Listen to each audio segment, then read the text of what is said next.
ករណីចំនួនព្រំដែនជាមួយថៃកម្ពុជានឹងបញ្ជូនលិខិតជាផ្លូវការទៅតុលាការយុត្តិធម៌អន្តរជាតិនៅថ្ងៃទី15ខែមិថុនា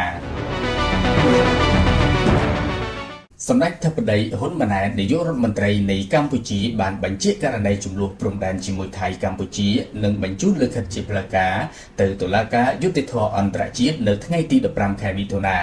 នៅលើគណនី Facebook នៅរាត្រីថ្ងៃទី13នេះសម្ដេចអធិបតីហ៊ុនម៉ាណែតបានសរសេរយ៉ាងដូចនេះថាថ្ងៃសៅរ៍ទី14ខែមិថុនាឆ្នាំ2025ស្អែកនេះគណៈកម្មការព្រំដែនចម្រុះ JBC កម្ពុជាថៃនឹងជួបប្រជុំគ្នាក្រោយពីការខកខានមិនបានប្រជុំអស់រយៈពេល12ឆ្នាំកម្ពុជាបន្តសហការជាមួយភាគីថៃដើម្បីជំរុញការវាស់វែងខណ្ឌសីមានិងបោះបង្គោលព្រំដែនរវាងប្រទេសទាំងពីរដែលនៅសេសសល់ក្រៅពីតំបន់ប្រាសាទតាមុនធំប្រាសាទតាមុនតូចប្រាសាទតាក្របីនិងតំបន់មុំបីដោយប្រើប្រាស់យន្តការគណៈកម្មការព្រំដែនចម្រុះ JBC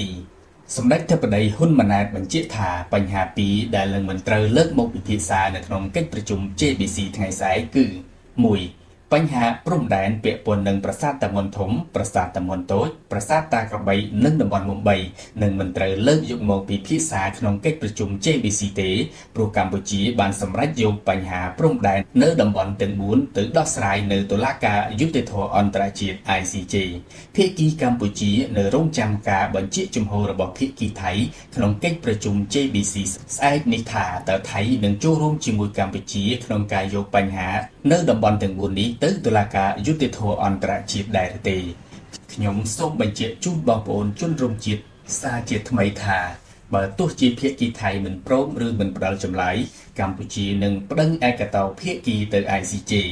នៅតំបន់ទាំង4នេះដោយក្រសួងការបរទេសនិងកិច្ចសហប្រតិបត្តិការអន្តរជាតិនឹងបញ្ជូនលិខិតជាផ្លូវការទៅតុលាការយុត្តិធម៌អន្តរជាតិនៅថ្ងៃអាទិត្យទី15ខែមិថុនាស្អែកនេះ 2. បញ្ហាបិទព្រំដែនក៏នឹងមិនត្រូវដាក់ជាកម្មវត្ថុក្នុងការពិភាក្សាក្នុងកិច្ចប្រជុំ JBC ស្អែកនេះផងដែរម្យ៉ាងដោយសារការបិទឬបើកច្រកព្រំដែនមិនមែនជាសមត្ថកិច្ចរបស់ JBC ទេ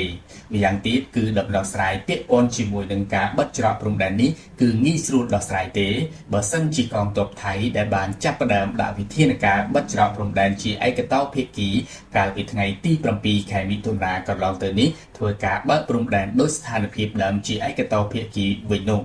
កម្ពុជាមិនមានបំណងបង្កបញ្ហាដែលនាំឲ្យប៉ះពាល់ដល់ការធ្វើដំណើរឬការធ្វើពាណិជ្ជកម្មរបស់ប្រជាពលរដ្ឋថៃនិងកម្ពុជាតាមព្រំដែនទេប៉ុន្តែកម្ពុជាក៏មានសមត្ថភាពគ្រប់គ្រាន់ក្នុងការដាក់ចេញនូវវិធានការនានាដើម្បីឆ្លើយតបទៅនឹងការគំរាមកំហែងឬការដាក់សម្ពាធពីខាងក្រៅសម្ដេចបញ្ជាក់ថាកម្ពុជាមិនមែនជាអ្នកចាប់ផ្ដើមបញ្ហានេះទេហេតុដូច្នេះកម្ពុជាក៏មិនត្រូវជាអ្នកដែលបញ្ចប់បញ្ហានេះដែរហេតុដូច្នេះកម្ពុជាក៏មិនត្រូវជាអ្នកដែលបញ្ចប់បញ្ហានេះមុនដែររឿងដែលកើតឡើងដោយសារតែឯកតោភាគីត្រូវបញ្ចប់វិញដោយឯកតោភាគីមិនមានការចាំបាច់ចរចានោះទេអ្នកណាចាប់ផ្ដើមមុនអ្នកនោះបញ្ចប់មុនទៅជាការស្រេច